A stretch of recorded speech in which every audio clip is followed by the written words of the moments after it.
with a basic explanation of the class tree. If you can figure out who does, then I'll punish everyone besides the Blackened. Okay, then.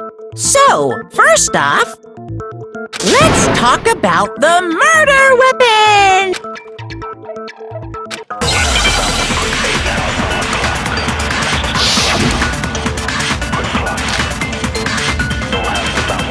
Chihiro's fatal injury. It appears it was a head wound. According to the Monokuma file, the killer used a blunt instrument. But what kind of blunt instrument could it have been? I bet it was an iron pipe. Interesting. That certainly would make for a powerful weapon. Poor Chihiro.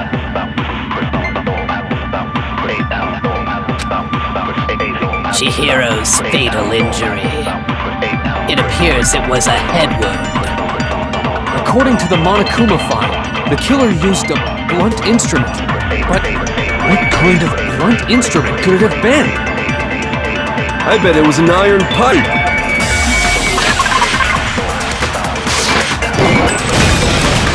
No, that's wrong!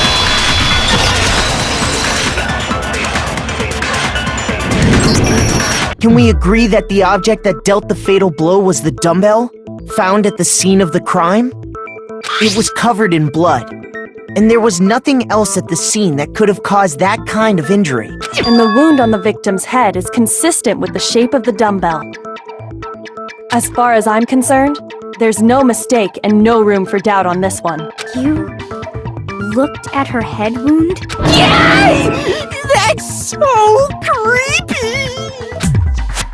If you don't mind, I will proceed from here.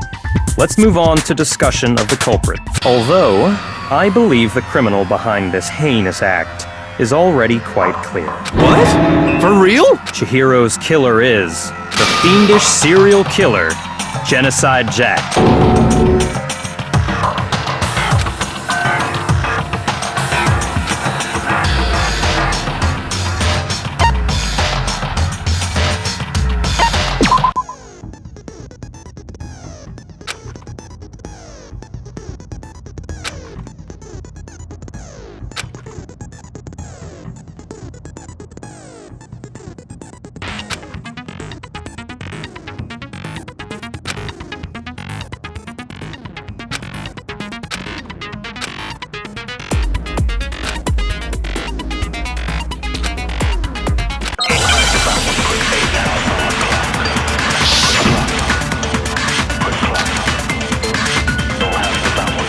The culprit is Genocide Jack.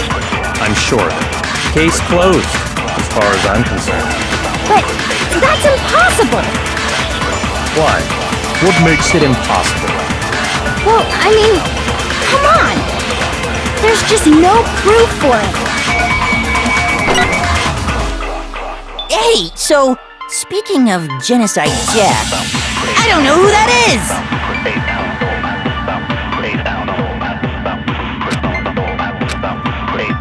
The culprit is Genocide Jack. I'm sure of it. Case closed, as far as I'm concerned. But that's impossible! Why? What makes it impossible? Well, I mean, come on! There's just no proof for it.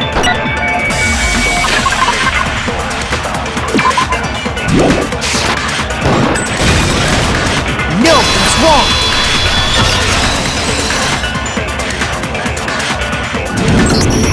I might know one reason he could be involved. What? I found this file while I was looking around the archive in the library. I guess it's some kind of confidential file the police put together about the Genocide Jack case. What? That's kind of weird as shit, isn't it? What was something like that doing in the library? The why of it is probably more trouble than it's worth, so let's forget about that for now. More importantly, it outlines all the specifics of every Genocide Jack case in exceeding detail. According to the file, there appear to be two defining characteristics in every Genocide Jack case. The first is that a bloody message is found written at the scene of every murder. Oh, that's right. Boob lust. No.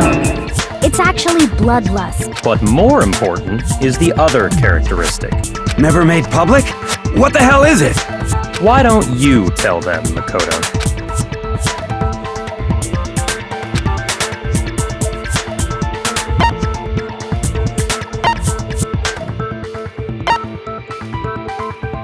I got it! Apparently, in every Genocide Jack case, the killer suspends the body in a certain way. Other than the killer, the only people who know about this are the higher-ups in the police department. However, Chihiro was most definitely suspended in the same way. So, how did the culprit know about this when only high-level police officials were aware of it? There's only one logical answer I can think of. It's because the culprit in this case is the real Genocide Jack. No fucking way! You're saying Genocide Jack is one of us? Yes, in fact, it's Toko. What? Genocide Jack's true identity is Toko Fukawa.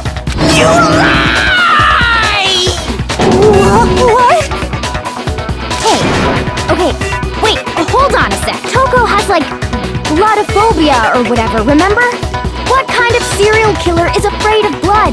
Is Toko Genocide Jack? The answer is yes and no. Another riddle? Man, why is this gotta be so complicated?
I refuse to give up yet!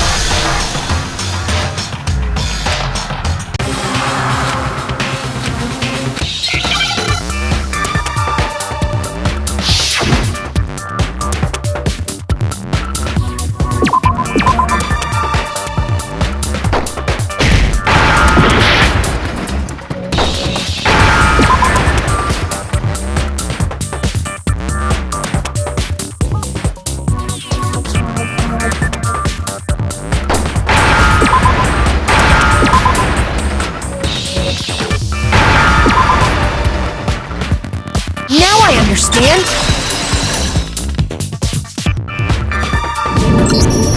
Is it because Genocide Jack has a split personality? Huh? I think I read that somewhere in the file too. They thought that the suspect might have, what did they call it? Dissociative identity disorder. Oh, okay. But still, to go and say that about Miss Fukawa is... Perfectly acceptable.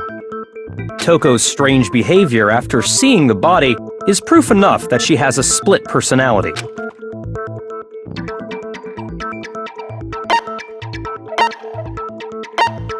I got it! You're talking about how she started acting totally different than usual, right? That's right. Think back. She fainted when she saw Chihiro's corpse, and then, when she woke up...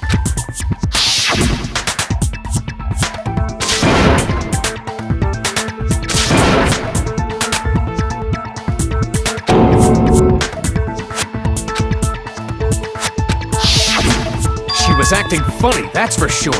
That melancholy tone of hers completely disappeared. Don't go assigning adjectives to my tone without permission. Not to mention, once she regained consciousness and saw Chihiro's body again, she was utterly calm. In other words, within her is one personality that can't handle blood. So when Toko trapped herself in her room, it's because she was scared of Genocide Jack?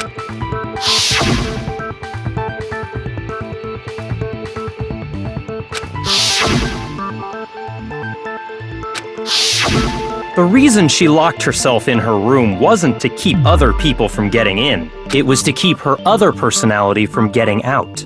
What? Toko was afraid. Afraid of the murderous fiend inside of her. Of killing even more people. How? Yeah. How can you know all this? I do believe you misunderstood her. What she's trying to say isn't, how can you know all this? No. What she wants to know is, how could you tell them? Huh? Last night, just before Monokuma gave his motive speech, Toko and I had a strange conversation. She told me a most interesting story. She said a murderous fiend lived within her, and she was afraid it could appear and attack at any time. And that trepidation is what's caused her to have such a bleak attitude. Isn't that right, Toko? This is all a lie. Right, Toko? You said you wouldn't tell anyone. What? You promised! I can't believe you lied! You have only yourself to blame. You came to me with your tragic little story. I didn't ask you to. This is the real world, not some romantic fantasy fairy tale.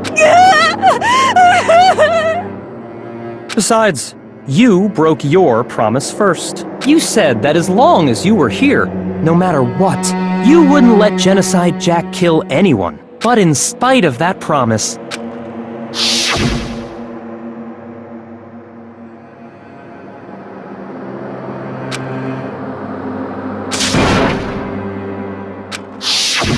You said if I kept my promise, you would go out with me. That's the only reason I promised. how many times do I have to tell you? I never said that, but you weren't able to do it. You just couldn't resist that rush you got from killing. Could I tried. I swear I tried to control it. But your efforts were useless. What a disappointment. I hate you. Well, the opening act is nearly finished. All that's left is to hear from the person in question directly. Person? You don't mean...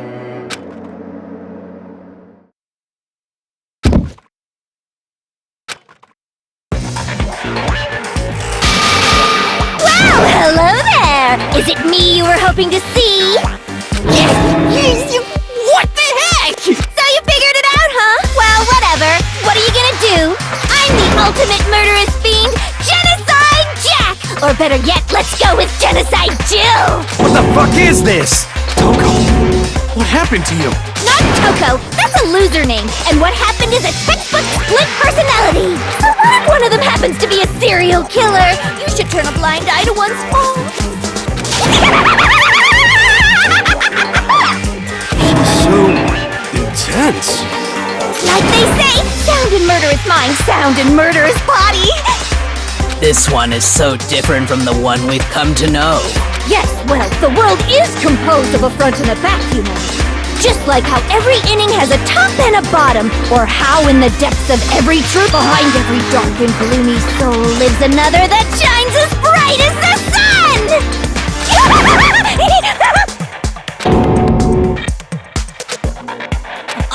Miss Jack, Jill, can I ask you a question? What's up? Some of us think you might be the mastermind behind our entire situation. What are your thoughts on that? Well, I'll tell you! I am the mastermind of all masterminds! Just kidding! Then it's not true? Of course it's not true! How dare you try to link me to that creepazoid? And another thing, the police and government and society in the outside world are totally powerless. I mean, they just let this idiotic bloodthirsty maniac go buck wild all over town.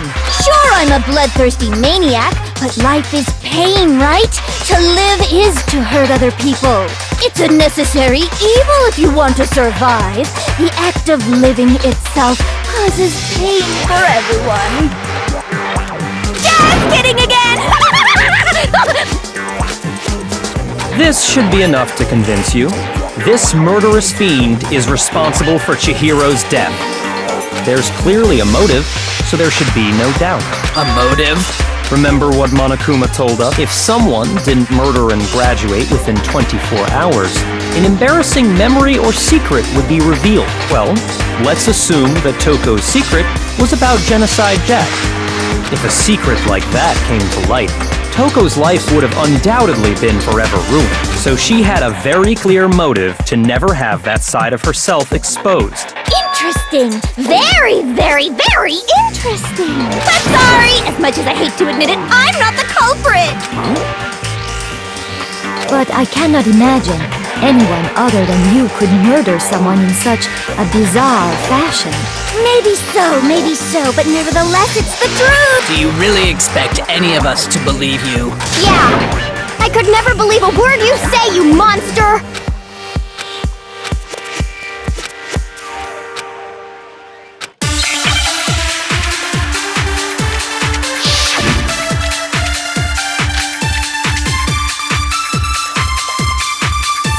But I didn't kill anyone! You say that, but do you really expect any of us to believe it? Perhaps if you had an alibi, that would change things. Oh, an alibi, huh? Now we're talking! When you compare your past murders to this incident, the modus operandi matches completely. No, that's wrong!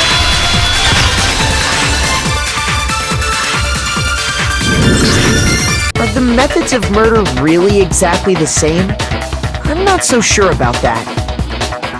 I think there's a slight difference between the Genocide Jack cases and this one. Huh? How's it any different? Uh-oh, you don't know? Well then, human garbage, let me tell you! I murder with passion and conviction. I consider myself a professional, and I have a very particular way of doing things. Imagine you go to a fancy Italian restaurant. They're very picky about the noodles, the sauce, everything. But what happened to Chihiro? It'd be like if that same Italian restaurant started using ragu or Chef Boyardee. This is no creation of mine. Let me rephrase that, in a way that maybe makes more sense. There are two clear differences between the Genocide Jack cases and this one.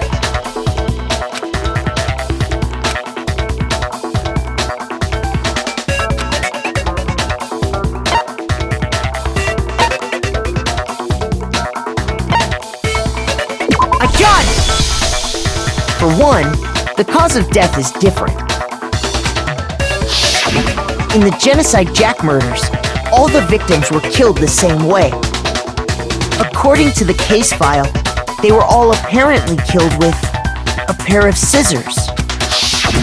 But Chihiro died from a blow to the head, right? Yes, that is remarkably different from the other murders. Wouldn't it be strange for someone who kills the same way without fail to suddenly change their method? And there's more. One more conflicting detail.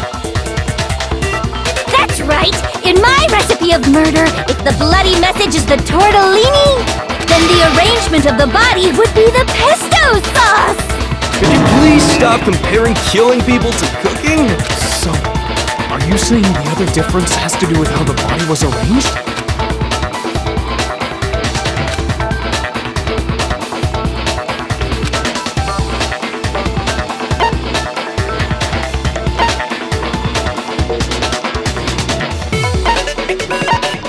I got it! Do you remember what the killer used to suspend her? They used some kind of rope to hang her up by her wrists. What is your point? Well, in all the previous Genocide Jack cases, something else was used to suspend them.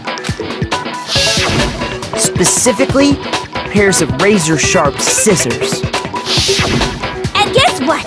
I used my own specially designed scissors for the murders and the arrangement. Like I said, I'm a professional, so naturally I'm very picky about the tools I use. And you know what else? Big Mac said there's 2 differences, but he's wrong. Big Mac? Are you referring to me? Listen up, Big Mac. There's actually one more difference. Huh?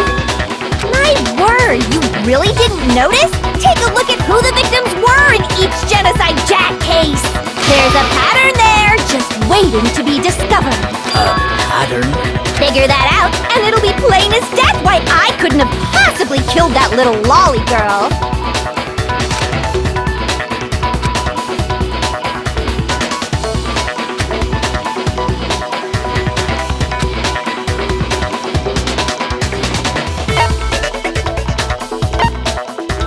I got it! Is it because Chihiro was a girl? Bingo! Bullseye! Right on the money! What are you talking about? In all the Genocide Jack cases, all the victims had something in common.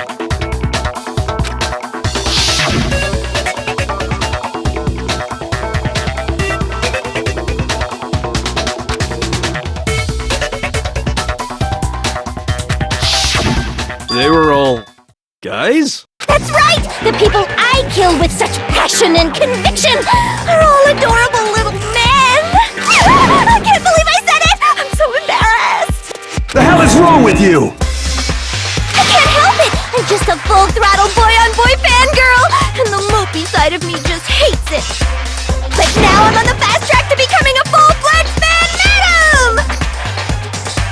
So since Chihiro was a girl and not an adorable little man, you wouldn't kill her? Would an Italian chef suddenly start making ramen just because they're both noodles? Don't be stupid. I have too much passion and conviction to cross that line. That's the absolute reality of a one and only. We get it. You've clearly explained your hobby and your philosophy. But that's not all there is to it. It's a different matter entirely when you're forced to kill in order to survive. Quiet, lowly cur! Lowly cur? I would never kill for a reason as petty as mere survival. And if by some fluke I did kill to survive, why would I bother with the message and arrangement? It'd make me the obvious suspect! That does make some amount of sense. Plus, whatever reason I have for killing, I would never leave out my prized scissors! Who would go out of their way to use a big, stupid, heavy dumbbell? Maybe you used the dumbbell because you couldn't find any scissors in the school? Any scissors? I don't just use any scissors! I only use my own set of high-class envy of the entire world! Scissors! Okay, whatever. There still aren't any in the school.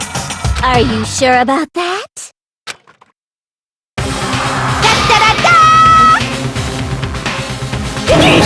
She's fully equipped! That's right! So I can kill anywhere, anytime! Why would I resort to dumbbells or rope when I have my trusty scissors by my side? Go ahead, tell me I'm wrong! You can't, can you, gutter dogs? Not to mention, I have no clue how to tie a good knot! So rope's totally out of the question anyway! I have no idea what's going on anymore! Could such a heinous villain really be innocent? But the body really was suspended, right? And nobody but the police knew about that. Yeah! That's why we figured it had to be the real deal, and not some copycat killer or whatever.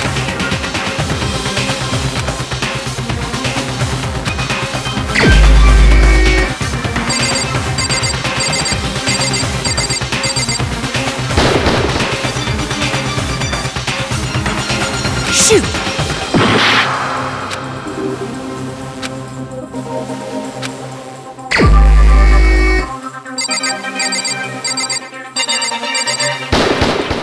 Here's my answer!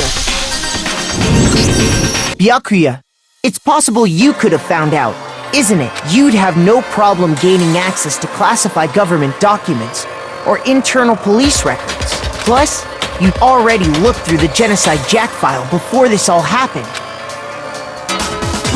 Are you saying Mr. Togami did it? Then the reason he pushed the theory of Genocide Jack being the killer so hard was because he wanted to pin the crime on her. So, he rearranged the scene to disguise it and make it look like I put my stamp on it. The adorable glasses man was behind it all. Oh, I'm on fire! Well, Byakuya, what's your response? I see. So now the suspicion falls on me. Then I must ask, when would you say I began acting suspicious? Surely you must have an answer.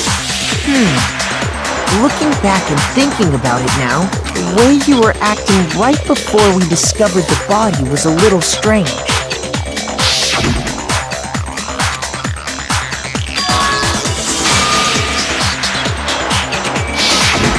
You wanted to go to the girls' locker room right away, right? But since you're a guy... I should have naturally thought of the boys' locker room first. Is that what you want to say? The victim was Chihiro, a girl. Hence why I said we should check the girls' locker room. Nothing strange about that, I'd say. On the contrary, there's something very strange. Okay then, what's so strange about it? Go ahead, share with the rest of the class.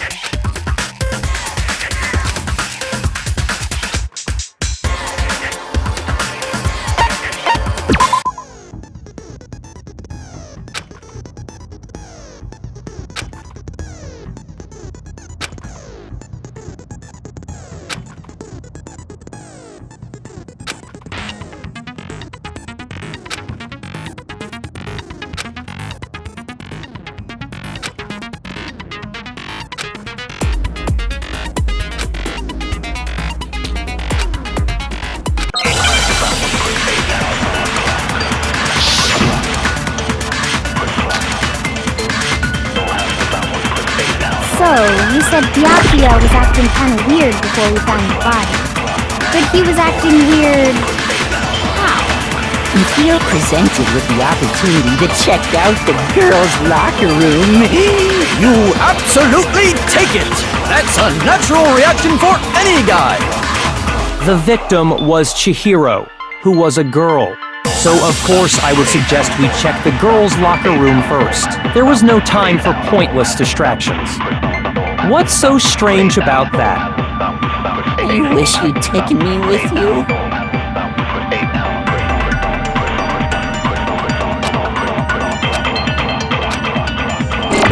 So, you said Byakuya was acting kind of weird before we found the body.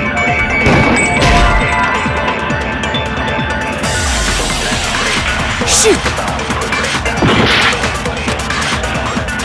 So, you said Byakuya was acting kind of weird before we found the body. But he was acting weird... how? If you're presented with the opportunity to check out the girls' locker room, You absolutely take it! That's a natural reaction for any guy!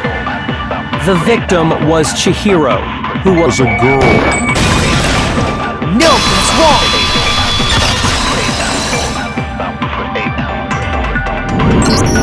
I'll tell you what's so strange about that. Because up until we actually discovered the body, we couldn't have known who the victim was. So your claim that you went to the girls' locker room first because Chihiro was the victim doesn't hold up.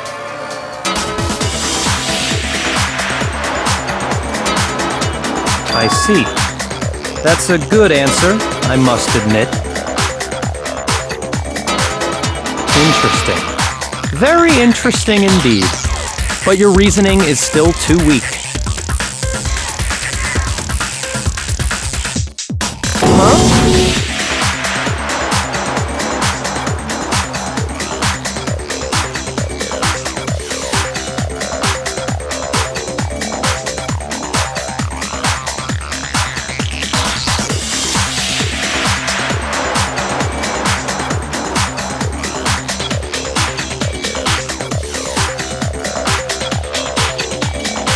What's wrong? Is that it? Surely you've got more than that. Go ahead, show us.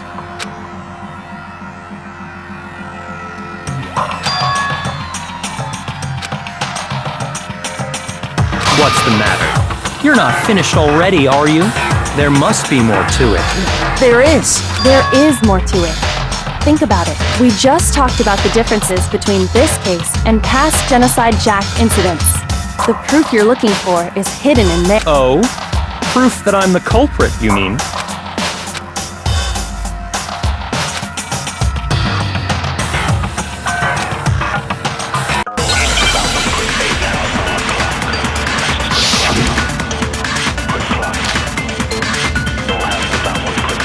What? The difference between the cases? You want me to explain it again? When I want to kill, I use my very own special scissors. And I use those same scissors to arrange the body. But Chihiro was suspended with... It was some kind of rope. Was it not? That's right! It absolutely was! Then there must be something very fishy indeed about that rope. Hey, Byakuya, where'd you get it from, huh? I'd never seen that rope before in my life. Obviously, somebody else must have had it hidden away somewhere.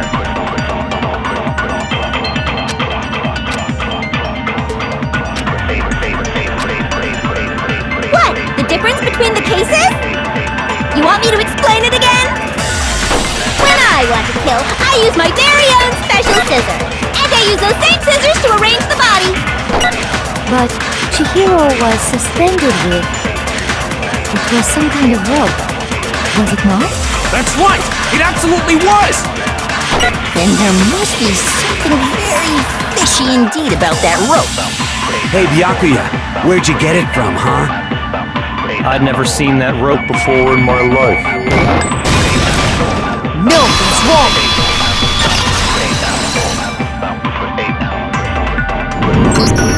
Actually, I'm pretty sure you have seen it before. Because, you see, that rope, or should I say, that extension cord? What? An extension cord? Byakuya, you've used the extension cord in the library more than once, haven't you? And the same extension cord that was in the library all this time went missing after the murder. And there's no way someone who uses that extension cord as much as you do wouldn't discover that fact. And Byakuya must be the one who took the extension cord. I can't imagine any other possibility.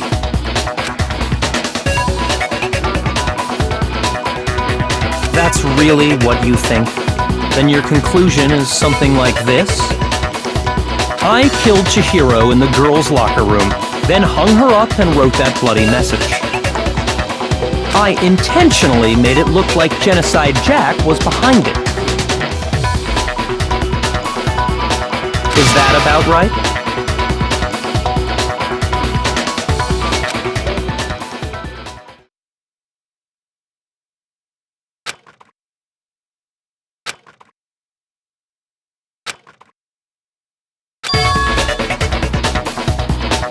What's wrong? I asked you if you think that's what happened. Hell yes, that's what happened. So that's it, right?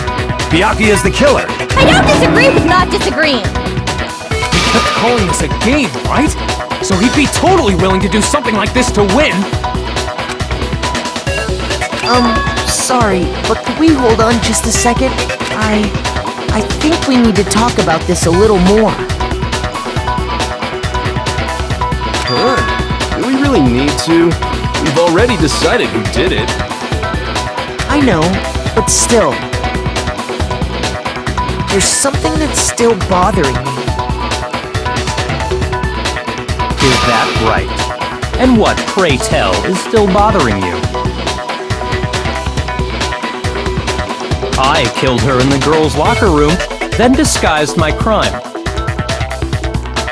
Specifically, I dressed it up to make it look like it was the work of a homicidal psychopath. What about all that bothers you?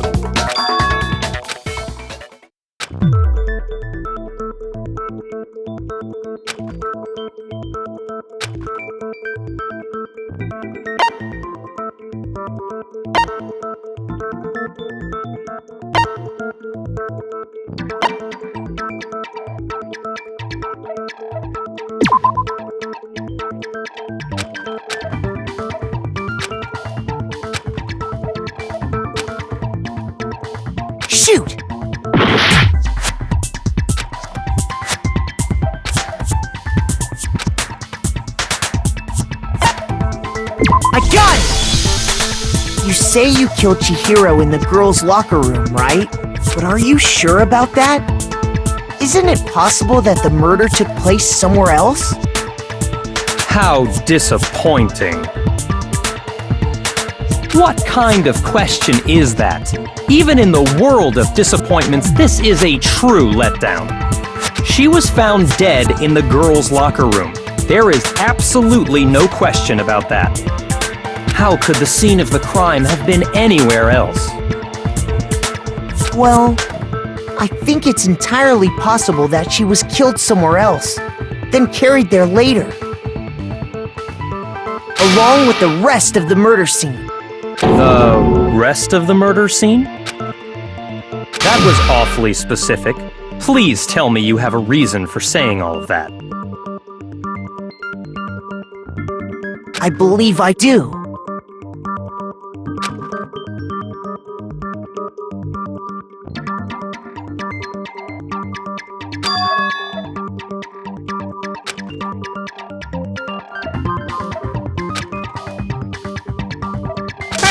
Don't just move on without permission! What do you mean she was killed somewhere else? Come on, Makoto. If there's any chance the murder took place somewhere else, let's see the proof.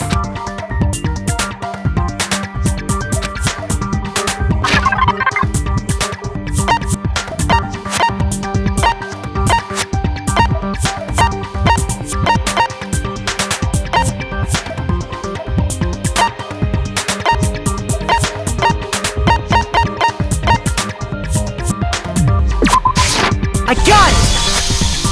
The proof that she was killed somewhere else is the poster that's hanging in each locker room.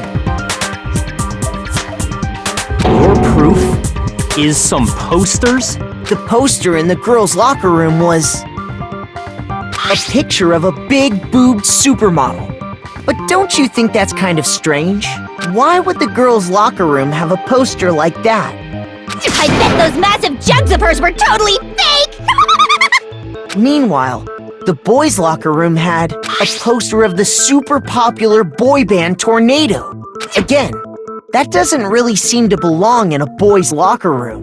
So you're saying that maybe the posters were switched? And there's one other thing I noticed about the locker rooms. You know what I'm talking about, right, Sakura? You're referring to my protein coffee, aren't you? Protein coffee? While I was in the girls' locker room earlier, I spilled some protein coffee on the carpet. But I noticed that after the murder, the stain had been totally scrubbed away.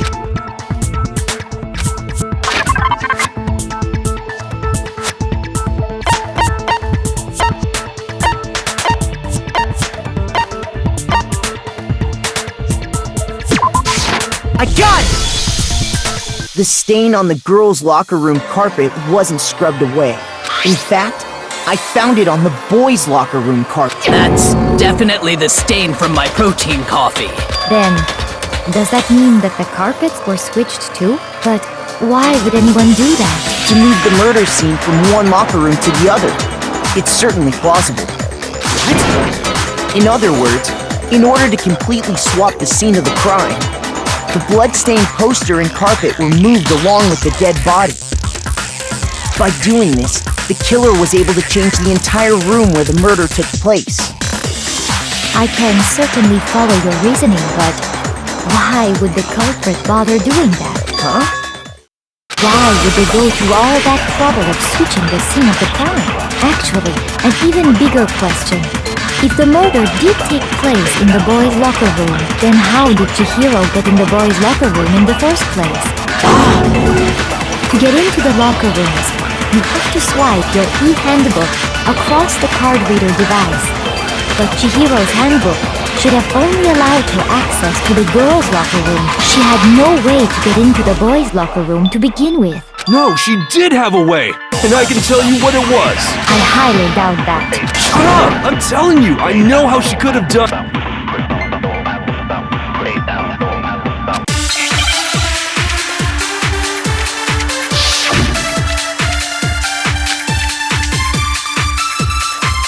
Is it really possible? Could Chihiro really have gotten into the boys' locker room somehow? Ah! I've got it! She must have hacked her e-handbook! She was the ultimate programmer, after all. I'm sure that would have been no problem for her. No, I don't think that's it. She used the thing that was in the main hall. Huh? What thing? I'm talking about Leon's handbook, of course. No, that's wrong!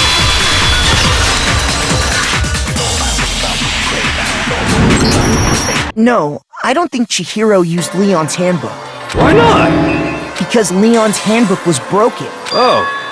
Well, then, yeah, I guess that'd be pretty impossible, huh? I am struck silent by how quickly you gave up. Plus, isn't there a regulation against using someone else's handbook? Actually, the rule states that loaning your handbook is prohibited. It says nothing about borrowing one. In other words, you could borrow a dead person's handbook all you want, and you'd be safe. Yup, yup, yup! Hit the nail square on the noggin! Of course, if it were broken, that wouldn't make any sense anyway. So then, she must have hacked hers, like I said. She... You can't fix an e-handbook! The instant you open one up, a security buzzer starts blaring! So, if she didn't use Leon's handbook, and she didn't modify her own handbook... Maybe Mr. Naegi's initial assumption is just wrong? It seems like there's no way she could have got into the boys' locker room. So I guess so. Okay then, I vote for Byakuya!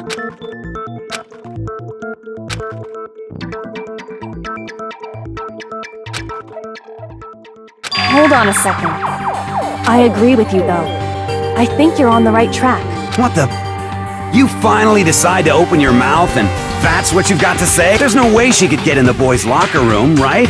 So... Why are you so sure she couldn't get in? There's still one other way she could have gained access. What? What are you talking about? What other way is there? Well, to explain that, why don't we take a little break from the trial?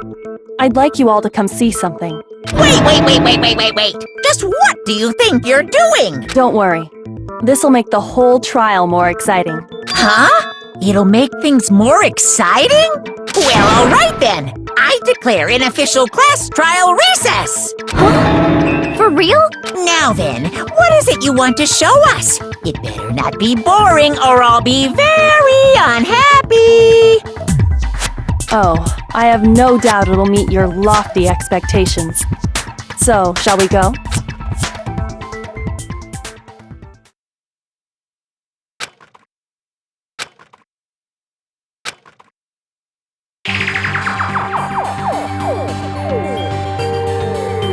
The girls' locker room? We've already searched this place top to bottom! What are you trying to pull, Missy?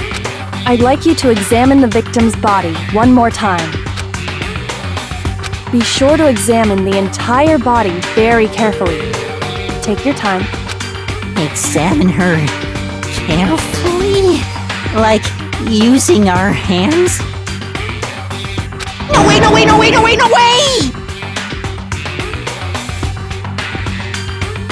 It's probably best if I don't run my hands all over a girl's... It's not that I'm freaked out or anything, it's just... based on religious grounds, you know? Very well. I'll do it. But you're a girl. You shouldn't have to touch a dead body. Just let one of the boys do it. No, it's okay. I think Chihiro would rather have a girl examine her. So just leave this to me. Sakura. What is this? Some kind of secret girl-on-girl action? Is that what you two are about? That's not it at all. Stop screwing around. Okay, here I go. I'm sorry, Chihiro. Please excuse the intrusion. Be sure to check her entire body, and I believe we will solve this particular... Her entire body? I know you say that, but... What? This is... What is this... What is it? Not possible. It's not possible. This girl is what? a boy! Ah, I see. So she was actually a he. Interesting. Thank you for confirming this fact. What? You're joking, right? I wouldn't joke about this. Then, it's really true? Chihiro was a guy? Oh, what? You guys didn't know? Heck, I knew that right off the bat. Chihiro Fujisaki was totally a guy. He was a cross-dresser? Oh, I'm really on fire! I wish I had killed him! So that's what Kyoko wanted to show everyone, huh? Yes, that certainly does make things much more exciting. Now let's ride this wave of excitement back to the courtroom and get back to the trial. Ahem. I do apologize for keeping you waiting. Now then, let's resume the class trial. We've all just learned of the shocking revelation that Chihiro was actually a boy. Yes, well, I don't know his reason for hiding it, but the fact is, Chihiro was not a girl, but a boy. And because the victim was male, he would have had no problem gaining access to the boys' locker room.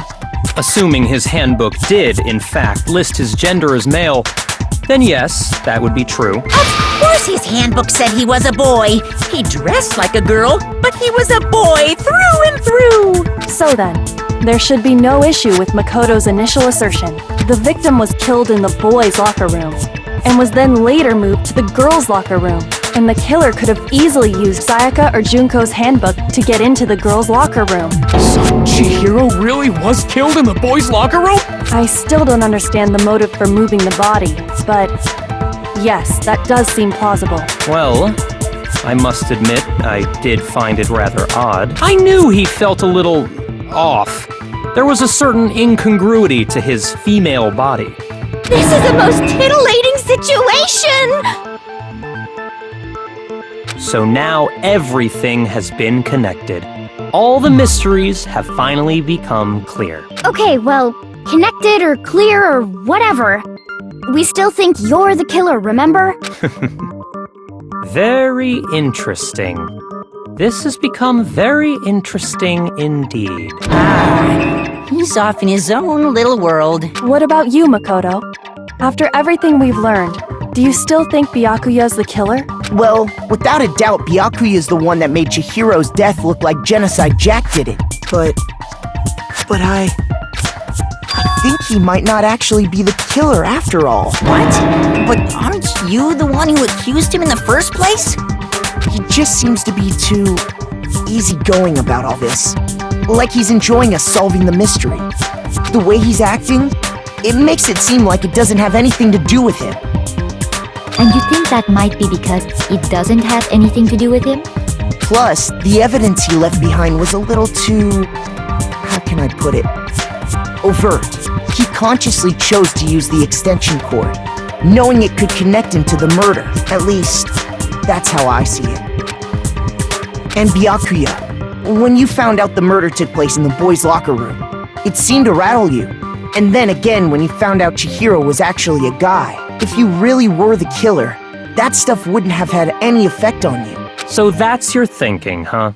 Well, it bothers me that you don't have more concrete reasons, but it's fine. I guess I'll mark it as correct for the time being. Mark it as correct? He's right. I am not the culprit. I just happened to come across the corpse in the girls' locker room and decided to alter it.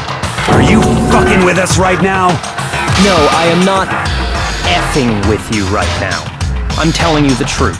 Well, I find it very hard to believe! Go ahead, find it very hard to believe.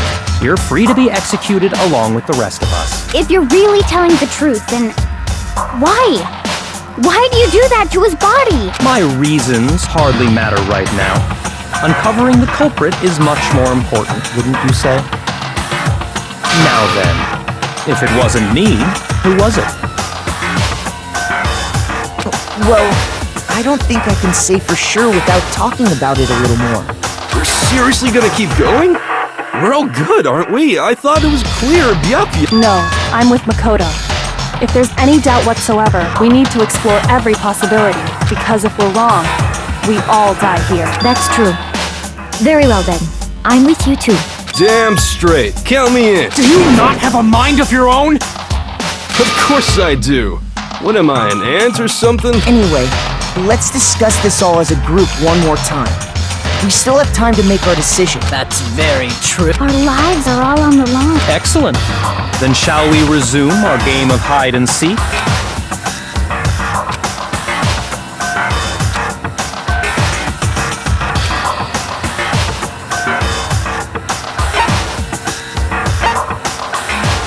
I got it!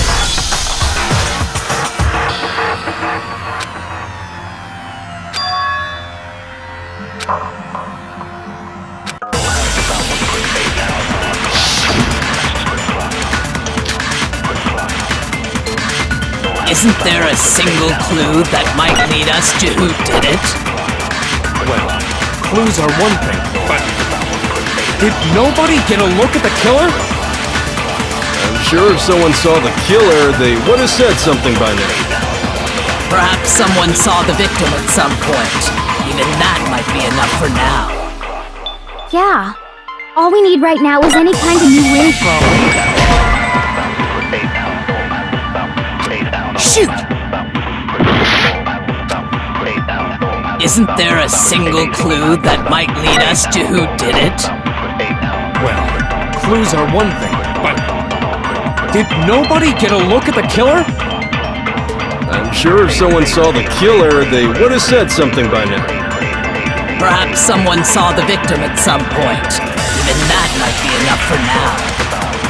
Yeah. All we need right now is any kind of new info. It's over. It's all over. You want to know who saw the victim? The killer. And only the killer. And it's not like they're just gonna turn themselves in. Game over, man! Game over! Yay! No! Not game over!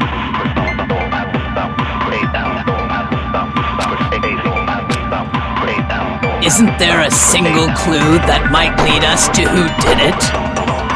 Well, clues are one thing, but did nobody get a look at the killer? I'm sure if someone saw the killer, they would have said something by now. Perhaps someone saw the victim at some point. Even that might be enough for now. Yeah. All we need right now is any kind of new info. It's over. It's all over. You want to know who saw the victim? The killer. And only the killer. No, that's wrong!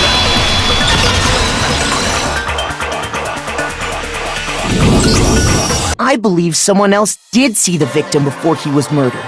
What do you think, Celeste? Now that you mention it, yes, I did see him. Really? Oh, but I suppose only Makoto knows about this. The rest of you had no idea, did you? That is why you're all making such ugly noises. Whatever! Just hurry up and tell us! It was last night, right before nighttime. I saw Chihiro in the...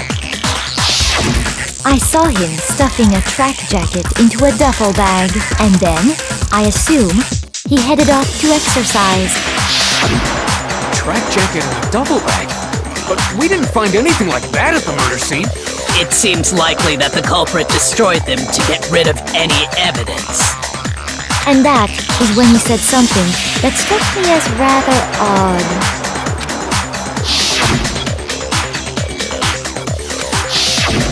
Chihiro told me he was in a hurry, but why would he be in a hurry?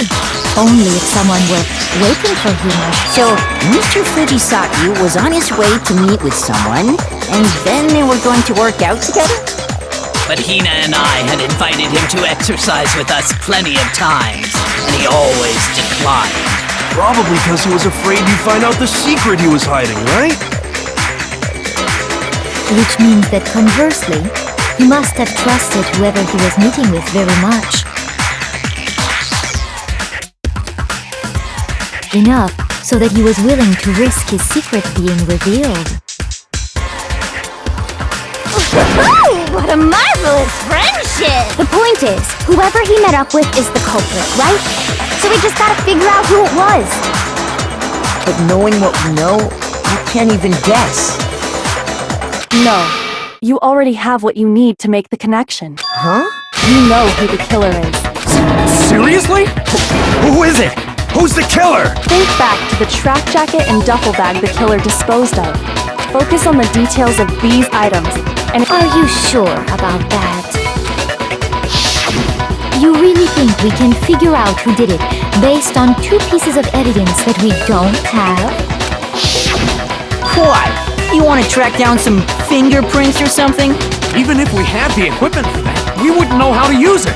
As was noted, the evidence is already gone. There's nothing to get fingerprints from. maybe, but we can make certain inferences if we just take the time to talk it out. Easy for you to say, but fine. Celeste, did you notice anything special about the bag or jacket? The bag was just a normal duffel bag from the warehouse. All the bags in there are the same, so I can't imagine what would make that one special. Well, if I remember right, there was a decent variety of tracksuits to choose from. Do you think there might be some connection between the culprit and Chihiro's jacket? Perhaps. Let's explore that and talk a bit more about the jacket he...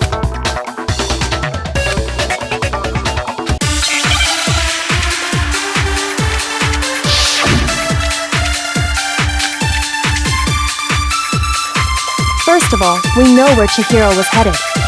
He was on his way to go exercise. So next we have to ask, why did he choose the specific tracksuit that he did? What do you mean, the specific tracksuit? I got it! He picked that tracksuit because it matched the one the culprit was wearing!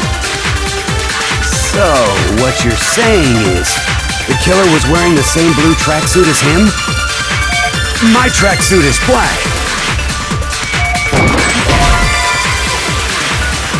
Shoot! First of all, we know where Chihiro was headed. He was on his way to go exercise. So next we have to ask, why did he choose the specific tracksuit that he did? What do you mean, the specific? I got it! He picked it matched the one the culprit was wearing! So, the killer was wearing the same... My tracksuit is... I don't even have a tracksuit. Cause exercising sucks. I have a white tracksuit personally. I got it from the warehouse, if you must know. Did any of that really help us get any closer to figuring out who the culprit is? No way. Not a chance. You heard him, right? First of all, we know that he was on his way to go... So next we have to ask, Why did he choose? What do you mean, the specific? I got it! It matched the one the culprit... So, what, the killer was wearing the same blue track... My tracksuit is black. I don't even have a tracksuit. Cause exercising... I have a white tracksuit. I got it from the warehouse, if you... Did any of that really help us get any... No way. Not a chance. you heard him, right? First of all, we know that he was on his way... So next, why did he choose? What do you mean, the... I got it! He picked that it matched the one the culprit was wearing! So, what you're saying is, the killer was wearing the same blue tracksuit as him? Milton's wrong!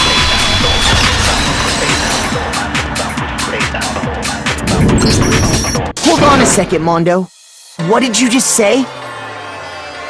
Huh? What'd I say? When Celeste testified a few minutes ago, she said...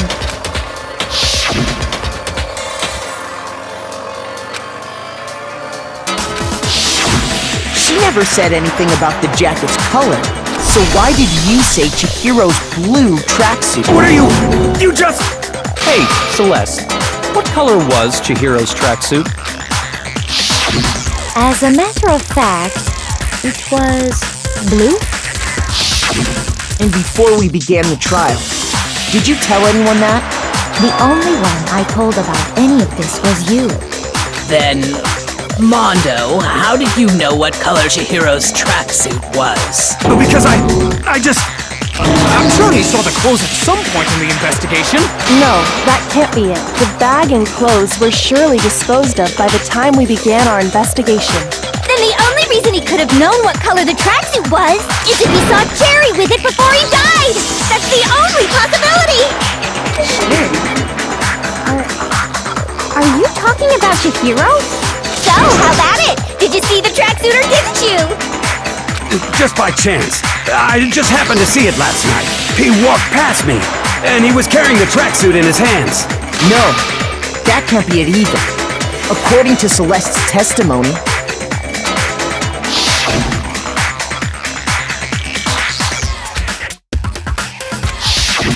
and when Celeste noticed it, Chihiro made a point of making sure the jacket was completely in the bag. If you just ran into him briefly, you couldn't possibly have seen what color the tracksuit was.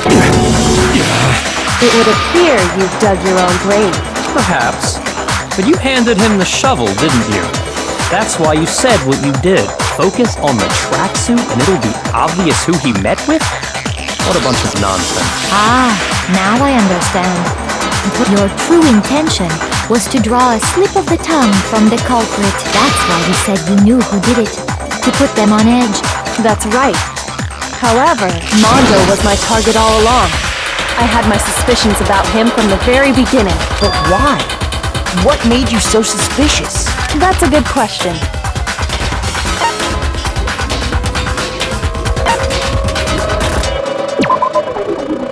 There was a certain turning point that tipped me off. Maybe you didn't notice it, Mondo, but you tend to refer to men and women. You only call guys dude.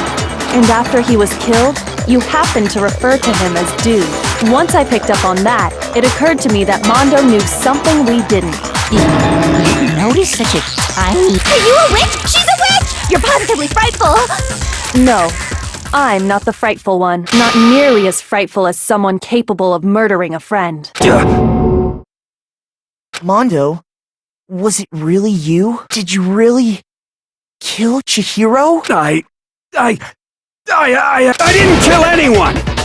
You've been all over me, judging everything I say, putting words in my mouth. What gives you the right to treat me like a goddamn criminal? Yeah! He would never do something like that! This is a false accusation! It's true. My reasoning on that is pretty shaky. That was fast. Well, this does present us with a problem.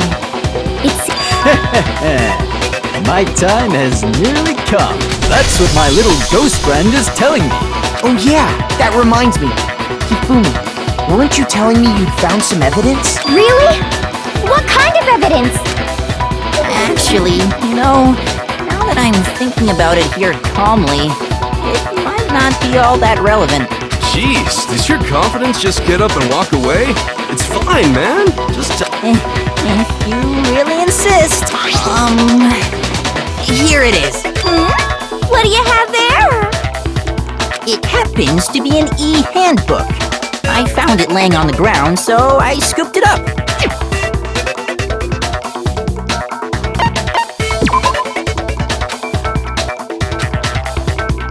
Shoot!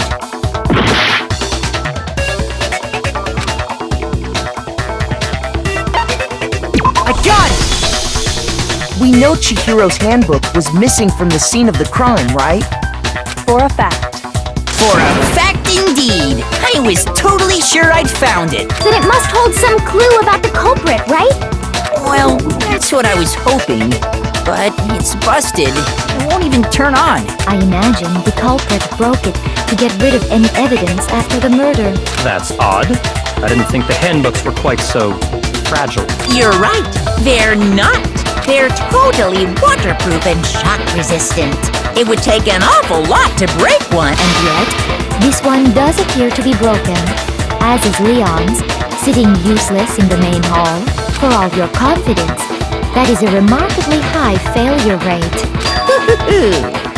Do you think there might be some kind of mystery in there somewhere? How precisely did the handbooks get broken?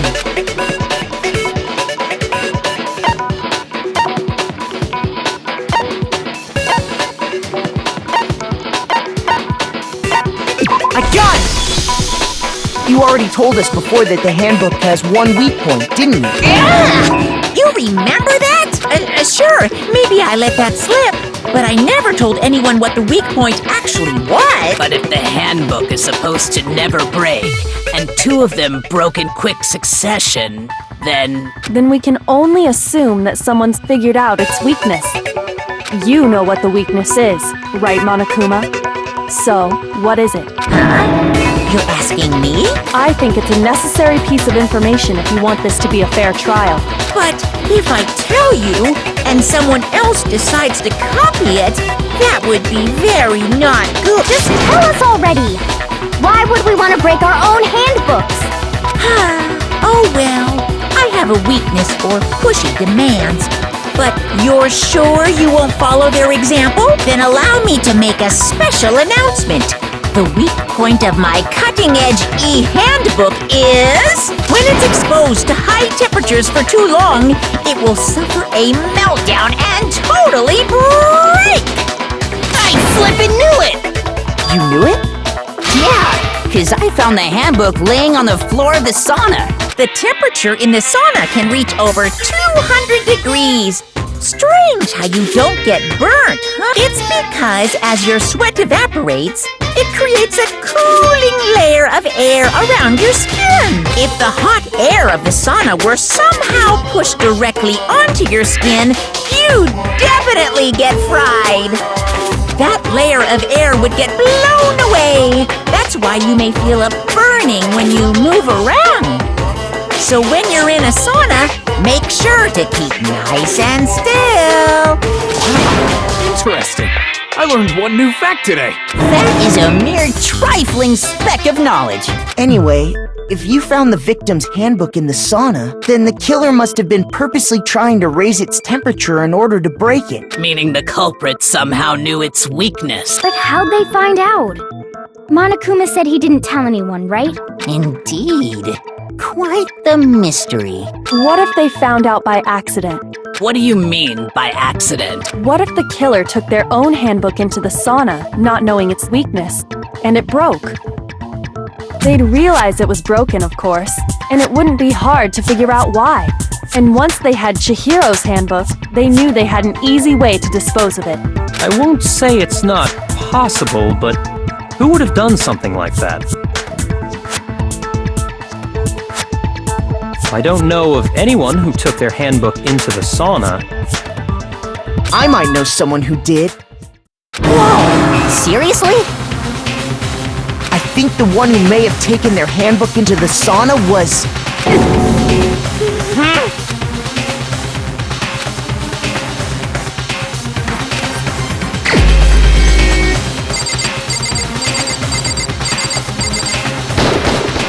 Here's my answer!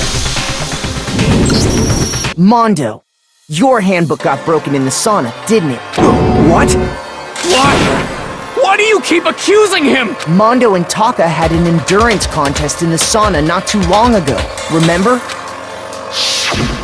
And for the contest, Mondo just so happened to keep his school uniform on. But little did he realize, he'd also left his handbook in one of his uniform pockets.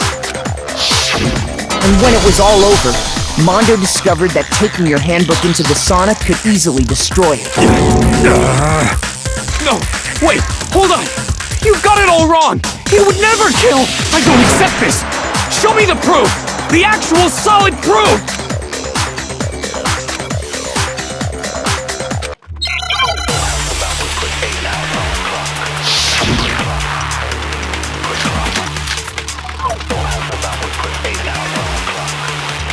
Let's test Makoto's assertion. If what he says is correct, then Mondo, you broke your own handbook. In other words, if Mondo's handbook is... Actually, then that proves that what Makoto said is right. Well, my goddamn handbook works just fine! See? Look! Makoto was wrong after all! Mondo wouldn't hurt a fly!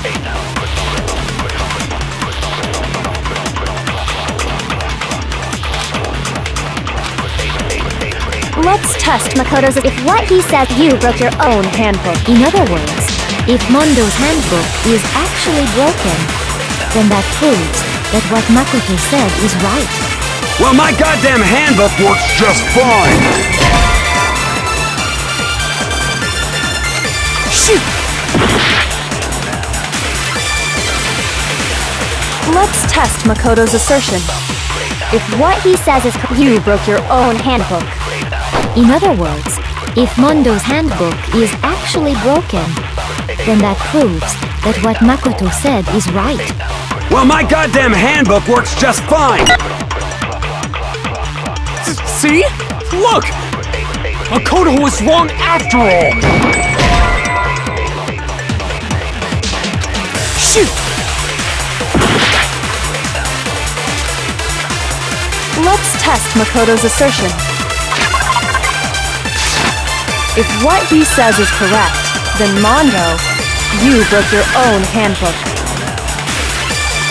In other words, if Mondo's handbook is actually broken, then that proves that what Makoto said is right. Well, my goddamn handbook works just fine! See? Look! Makoto was wrong after all! Mondo wouldn't hurt a fly!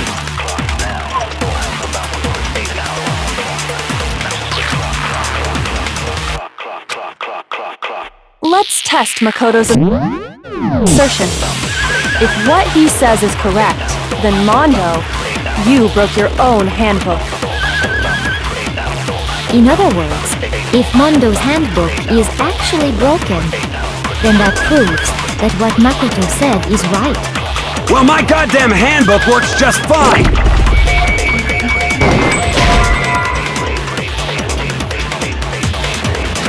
Shoot! Let's test Makoto's assertion. If what he says is correct, then Mondo, you broke your own handbook. In other words, if Mondo's handbook is actually broken, then that proves that what Makoto said is right. Well, my goddamn handbook works just fine! See? Look! Makoto was wrong after all! Mondo wouldn't hurt a fly!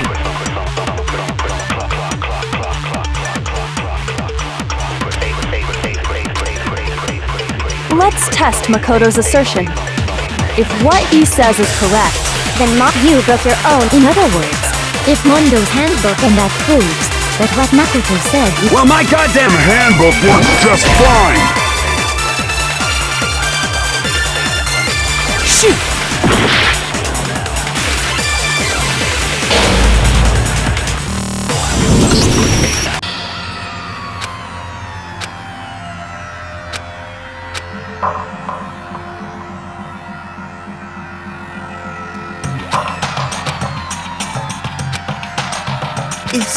Is this... I refuse to give up yet!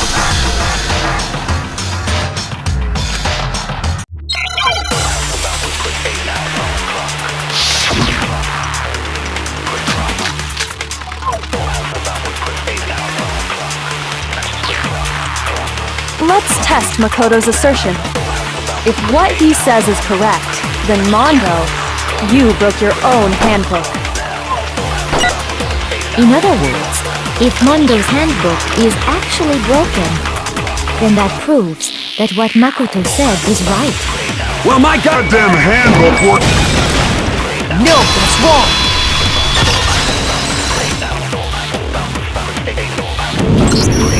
Mondo, the handbook you have right now, is it really yours? The fuck is that supposed to mean? The broken handbook that was in the main hall. Isn't that one actually yours? What the heck are you talking about? What I mean is, I think Mondo swapped his handbook out for one that actually works. I think he took Leon's handbook and replaced it with his own. After all, Monokuma said himself that Leon's handbook never should have broken. That's right! The punishment it suffered wasn't nearly enough to destroy it. So then, the broken handbook in the main hall is actually Mondo's, which would mean that the handbook Mondo has right now. But doesn't that violate the school regulation that says loaning out your handbook is prohibited? Well, here's how I look at it. There is a rule about loaning your handbook to another student, but if they're dead, they're not a student. It's kind of a gray area, I admit. But no worries. If anything, it just makes things more interesting. As such, I decree that exchanging handbooks with a corpse is not a violation of the rules. Well, Mondo, if I'm wrong about this, you're welcome to say so. I'm happy to admit I made a mistake, but... Son of a bitch! What's wrong, bro? Come on! Tell him he's wrong! You are wrong! You have to be wrong! Everything you just said is wrong! You made it all up!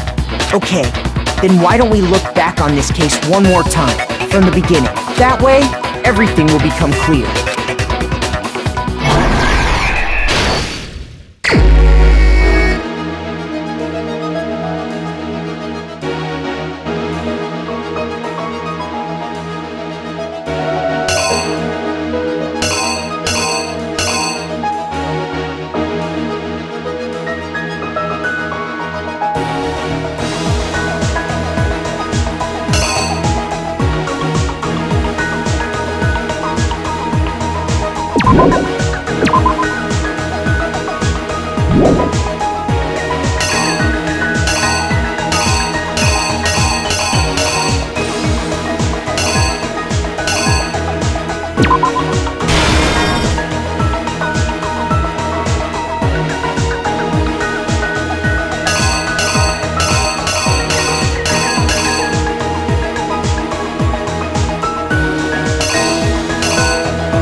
exactly what happened.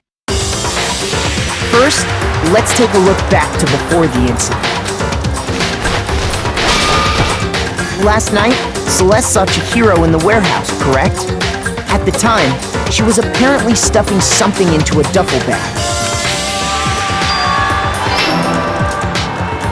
That something was a blue tracksuit. You can confirm this, right, Celeste?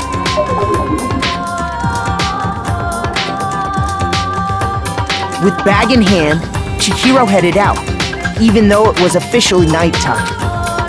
She made her way to the locker room, specifically the boys' locker room. But how could the victim, who was apparently a girl, access the boys' locker room? Simple, because she was really a he, which is why he was able to use his own handbook to gain entrance to the boys' locker room. Once inside, he met with someone there, and the person he met was the one who killed him. It seems likely that the killer grabbed the nearby dumbbell, approached the unsuspecting Chihiro,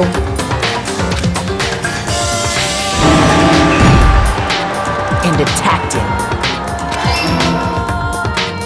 And that's where the bloodstains on the poster and carpeting in the boys' locker room came from.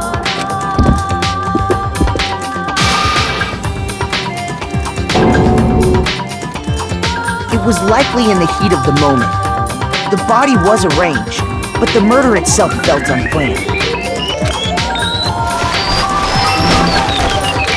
Which is why the killer hurried to try and hide the act. First, pulling up the bloodstained carpet, then removing the bloody poster,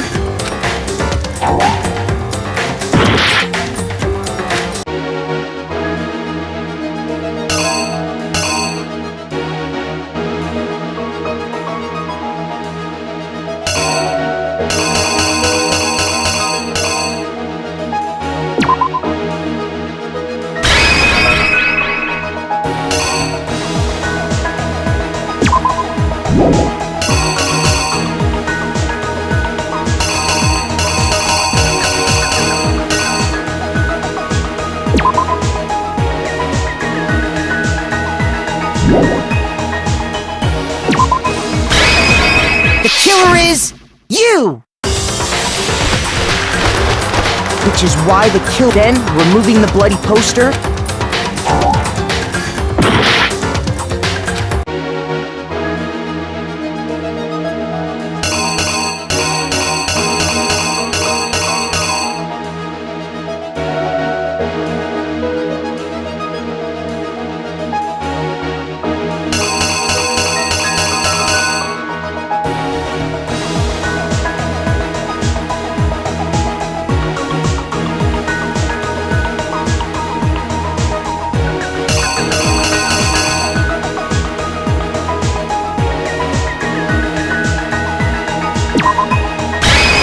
exactly what happened. Which is why the kill, then removing the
is you!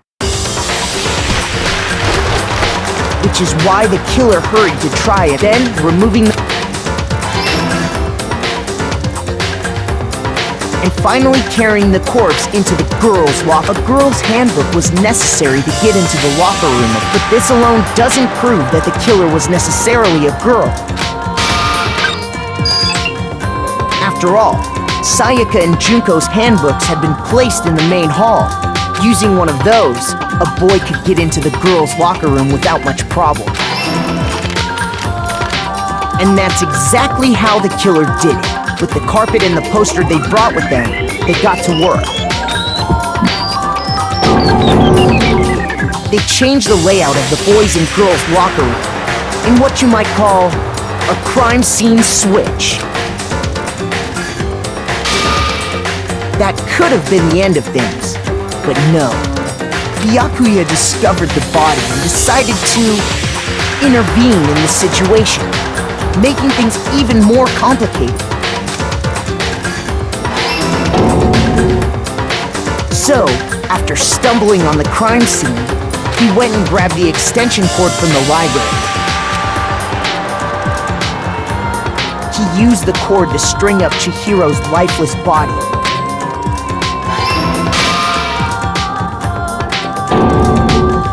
Then, using the victim's own blood, he wanted to create the illusion that Genocide Jack was responsible for the slaughter. And around the same time that Byakuya was putting together this facade, the killer, having already disposed of Chihiro's bag and other belongings, arrived at the sauna. There, they planned to destroy the last piece of evidence, Chihiro's handbook. And just as the killer expected, the steamy sauna was enough to ruin the electronic gadget. Somehow, the killer knew that the handbook couldn't stand up to the heat of the sauna. And the reason they knew that is because the sauna had already wrecked their own handbook. And that's how it all played out.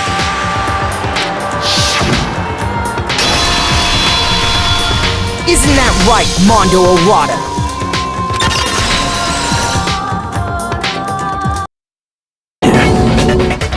Wait! No! This can't be right! Where's your evidence? Yeah! Where's your evidence? You need evidence! You need proof! Without any proof, you can't pin any of this on him!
Show me some evidence! You're wrong! I won't listen! I refute you! False! Show me some evidence! I won't listen! False! I refuse to vote!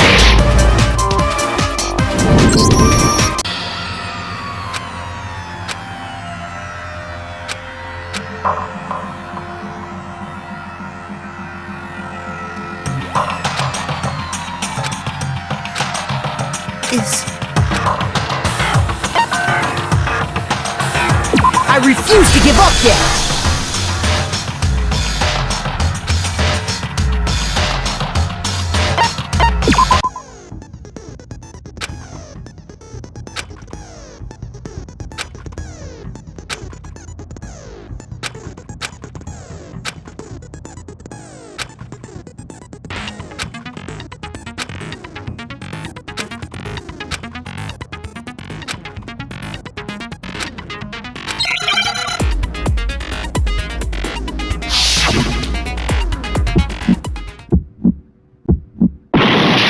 some evidence!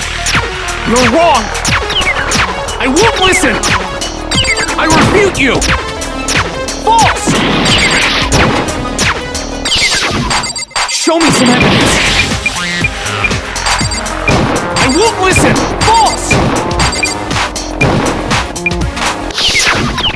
I refuse to vote! Show me some evidence! You're wrong! I won't listen! I refute you! False! Show me some evidence!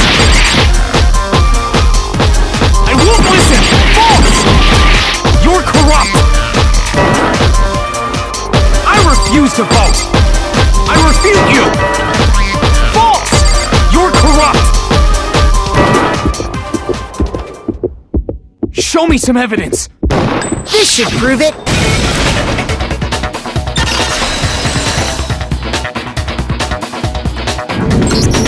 If my thinking so far is right, Mondo must have replaced his broken handbook with Leon's. In which case, we can just check each of our handbooks right now. Once we do that, we'll... We don't gotta do that. Huh? Yeah, I did it. I killed him.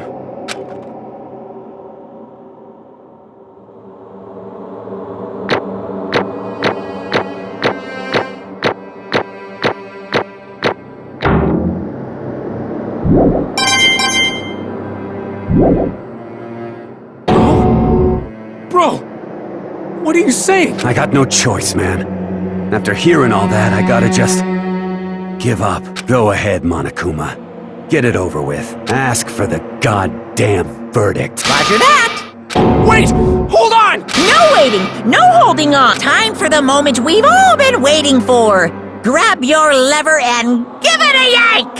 Who will you elect as the Blackened this time around? Will you make the right choice or the dreadfully wrong one? What's it gonna be? What's it gonna be?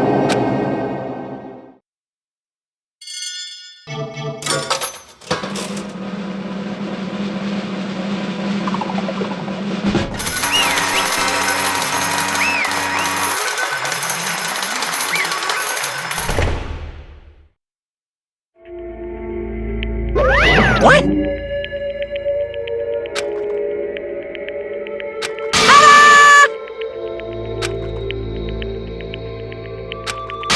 Unbelievable.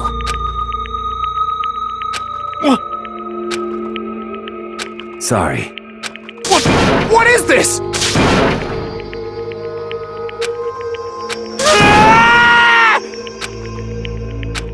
Now then. Actually... Ha!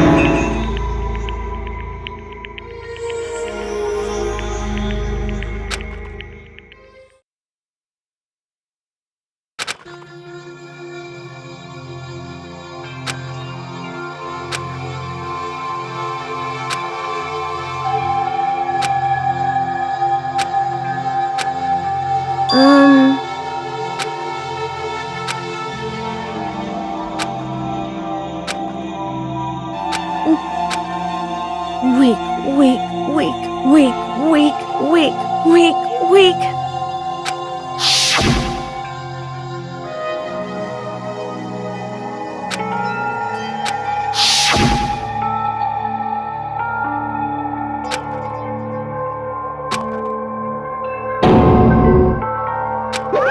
Hey,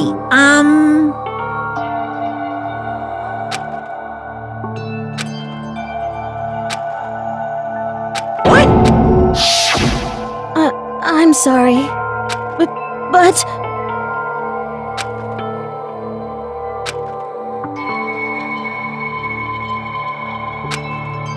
That's right.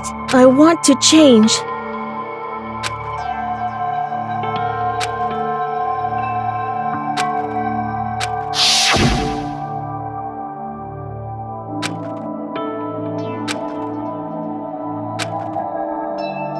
Hey,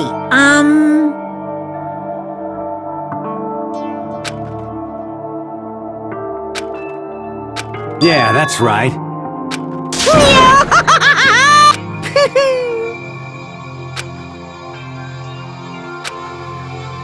Uh-huh.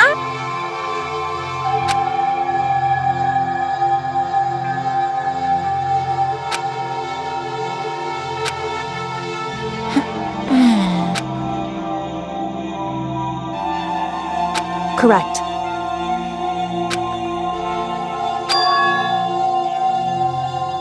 Indeed. Certainly. But... Because...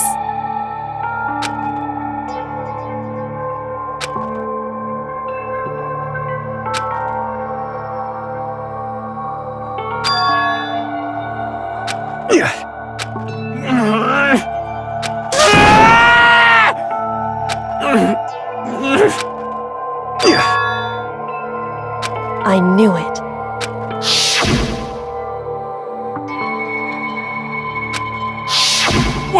What is this? You're wrong!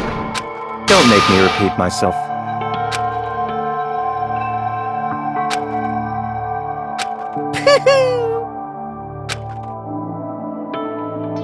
Hey,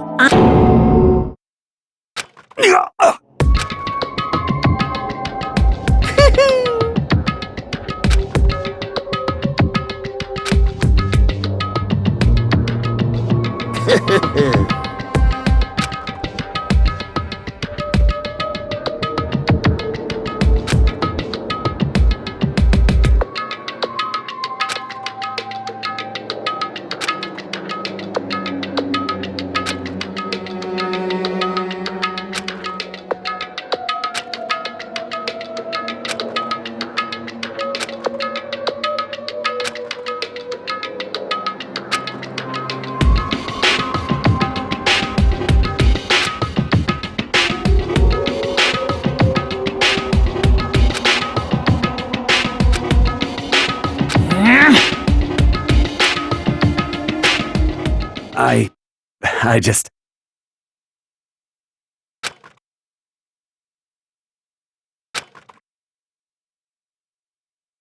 Don't fuck with me!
I just...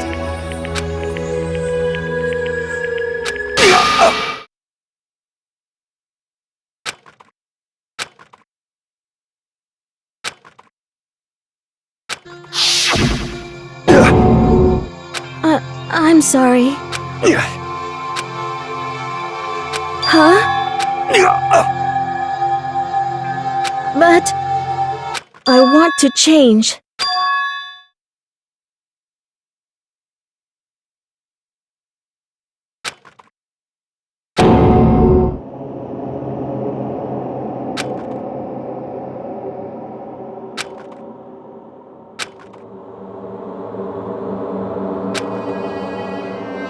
You piece of... What? What? Huh?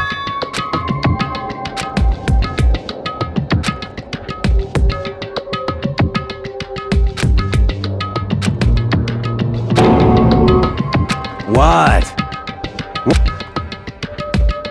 No!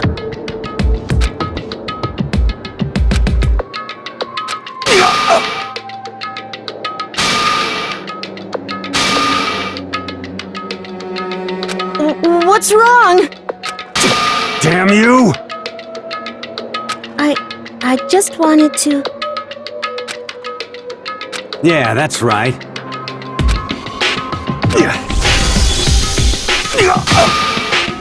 You son of a bitch!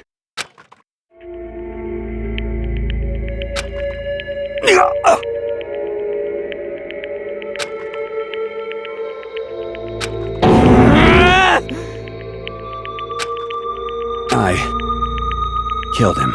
I killed Chihiro. Even after all this time, I'm still just as weak as I've always been. And thanks to that, I did something I can never take back.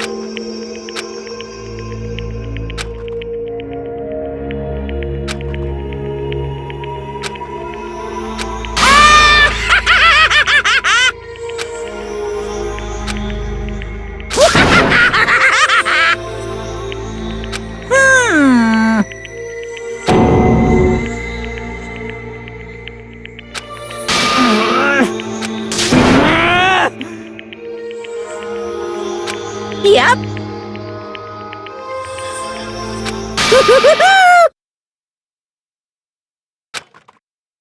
It can't be. Well now, well now, well now, well now. Ridiculous. Now then, I've prepared a very special punishment. Let's give it everything we've got. It's punishment time!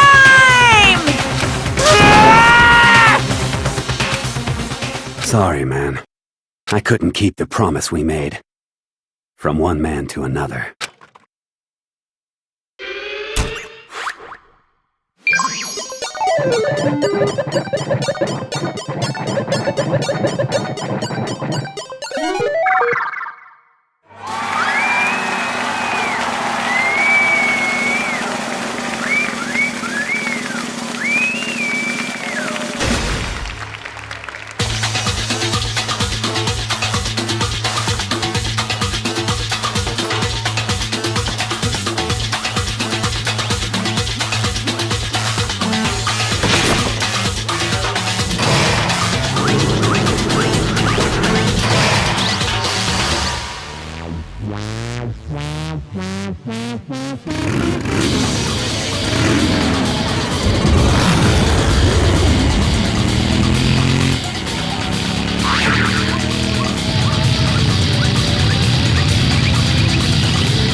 What is this? Naturally. Hey. However, What?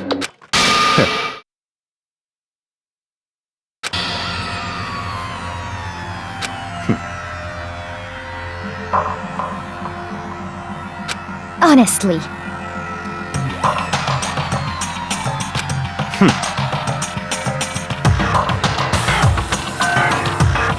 There is nothing to be done.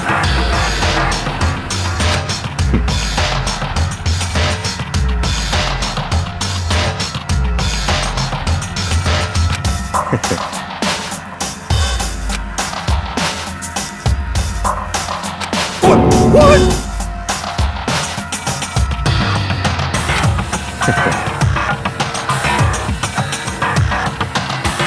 Well, That's right.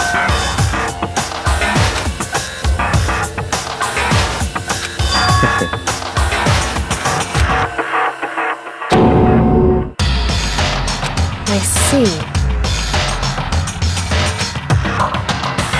But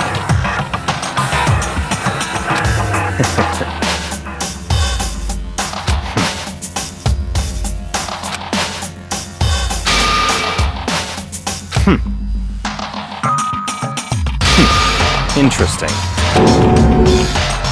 Correct. Indeed. Hey, What's this? you.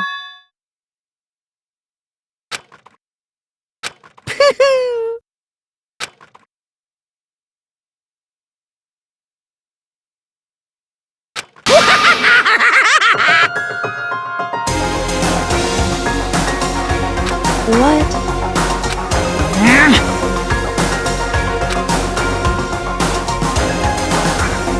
Damn.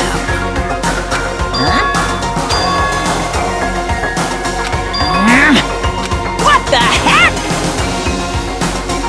Damn it!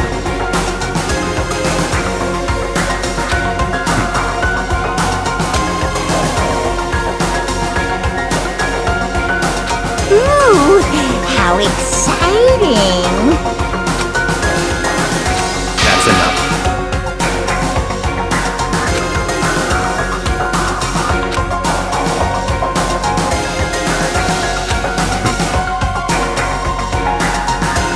In the name of my family. You're getting all riled up.